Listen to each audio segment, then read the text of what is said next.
안녕하세요. 요즘 살면서 뭔가 좀 팍팍하다, 메말라 간다 이런 생각 혹시 안 해보셨나요?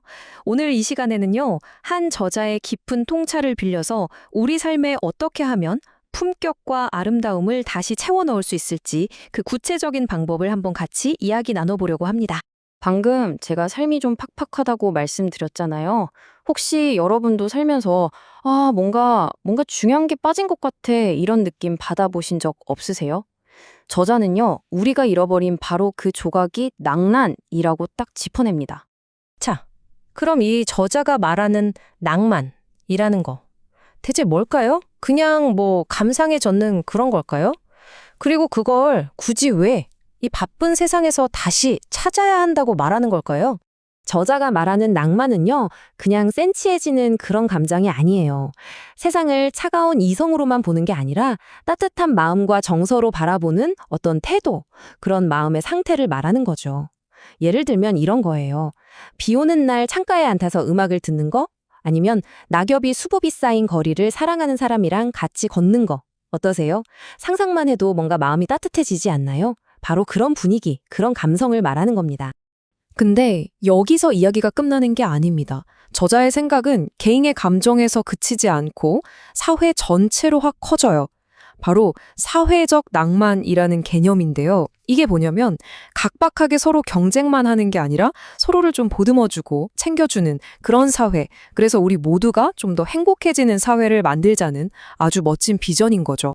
자, 그럼 이런 사회적 낭만은 어떻게 만들어갈 수 있을까요? 뭐 거창한 게 필요할까요? 아니요. 저자는 아주 의외의 곳에서 그 첫걸음을 찾습니다. 바로 우리가 매일 쓰는 말, 그리고 그 중에서도 시에서 그 해답을 찾아야 한다고 이야기해요. 이 한자 정말 해석이 멋지지 않나요? 말로 지은 집이라니. 생각해보세요. 우리 머릿속에 떠다니는 수많은 생각과 감정들 그냥 두면 막 흩어져 버리잖아요. 그런데 시는 이 흩어지는 감정들에 딱 맞는 집을 지어주는 거예요. 질서와 아름다움을 부여해서 우리 내면을 더 단단하고 또 품격 있게 만들어주는 거죠.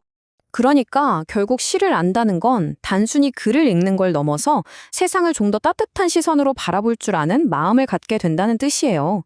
그리고 그런 마음들이 모이면 자연스럽게 우리가 꿈꾸는 낭만적인 사회로 이어지게 되는 거고요. 이게 바로 저자가 말하고 싶은 핵심입니다. 그런데 말이 그냥 우리 기분만 좋게 하는 게 아니에요. 세상을 묘사하는 걸 넘어서 아예 물리적으로 세상을 바꿀 수 있는 힘이 있다면 어떠실 것 같으세요? 이게 그냥 하는 말이 아니라 실제로 한 과학 실험이 이걸 증명해 보입니다. 정말 놀랍죠? 아마 들어보신 분도 계실 거예요. 바로 에모토 마사르 박사의 그 유명한 밥 실험입니다. 보세요. 똑같은 밥을 두 개의 병에 나눠 담고 한쪽에는 매일같이 고맙습니다, 사랑해 같은 예쁜 말을 해줬어요. 다른 한쪽에는 망할 자식, 짜증나 같은 험한 말을 퍼부었죠. 결과가 어땠을까요? 정말 믿기지가 않아요. 좋은 말을 들은 밥은 구수한 누룩냄새를 풍기면서 하얗게 잘 발효가 됐는데 나쁜 말을 들은 밥은 시커멓게 썩어서 악취를 풍겼다는 겁니다. 그냥 말을 했을 뿐인데 말이죠. 달라이라마의 이 말은 방금 본 밥 실험의 의미를 우리 사회 전체, 더 나아가 세상의 미래로까지 확장시켜줍니다. 작은 밥 한 그릇도 저렇게 변하는데 하물며 사람은 어떻겠어요? 우리가 무심코 던지는 부정적인 말 한마디가 단순히 한 사람의 기분을 상하게 하는 걸 넘어서 우리 사회 전체를 병들게 할 수도 있다는 정말 무서운 경고인 셈이죠. 자, 이렇게 아름다운 말로 우리 내면의 품격을 가꾸는 법을 알아봤습니다. 그럼 다음은 뭘까요? 바로 다른 사람과의 관계죠. 관계 속에서는 어떻게 품격을 지킬 수 있을까요? 저자는 여기서 아주 뜻밖의 소재를 꺼내듭니다. 바로 술이에요. 술자리에서 품격을 이야기한다니 좀 의외죠? 저자는 젊은 시절의 한 장면을 떠올립니다. 늑대 울음소리가 들리는 깊은 밤, 친구들과 막걸리 한 잔을 앞에 두고 밤새도록 꿈을 이야기했던 그 순간을요. 만약 그때 그 막걸리가 없었다면 그렇게 뜨겁게 마음을 나눌 수 있었을까 하고 묻는 거죠. 저자에게 술은 그냥 취하는 음료가 아니라 사람과 사람을 이어주고 꿈을 나누게 하는 아주 낭만적인 소통의 도구였던 겁니다. 하지만 그렇다고 해서 마냥 마시고 즐기자는 건 절대 아니에요. 저자가 강조하는 건 바로 주도, 즉 술을 마시는데도 길과 예의가 있다는 겁니다. 어른을 공경하고 내가 취하는 것보다 다 함께 즐거운 분위기를 만드는 걸 중요하게 생각하고 또 가장 중요한 거 내 주량을 정확히 알아서 멈춰야 할 때 멈출 줄 아는 것. 절대 남에게 술을 강요하거나 무례하게 굴지 않는 것. 이게 바로 품격 있는 즐거움의 핵심이라고 말합니다. 자, 이렇게 말의 품격, 그리고 술자리에서의 품격까지 개인의 품성을 가꾸는 법을 이야기해 봤는데요. 그럼 이런 개인적인 노력이 모여서 어떻게 국가 전체의 힘이 될 수 있을까요? 이제 이야기는 한 단계 더 나아가서 개인의 품격이 아닌 문화의 품격으로 넘어갑니다. 이 그래프를 한번 보세요. 정말 가슴 아픈 현실이죠. 대한민국의 경제 순위는 세계적으로 이렇게나 높은데 안타깝게도 자살률 역시 OECD 국가 중에서 가장 높습니다. 이게 뭘 의미할까요? 우리가 정말 눈부시게 잘 살게 됐는데 왜 우리 마음은 더 병들고 불행해졌을까요? 결국 물질적인 풍요만으로는 절대 행복해질 수 없다는 걸, 정신적인 품격과 문화가 뒷받침되지 않으면 이 모든 게 국가적인 위기가 될 수 있다는 걸 아주 뼈아프게 보여주고 있는 겁니다. 그래서 저자는 그냥 말로만 그치지 않아요. 직접 행동으로 보여줍니다. 바로 이 가곡의 밤이라는 행사인데요.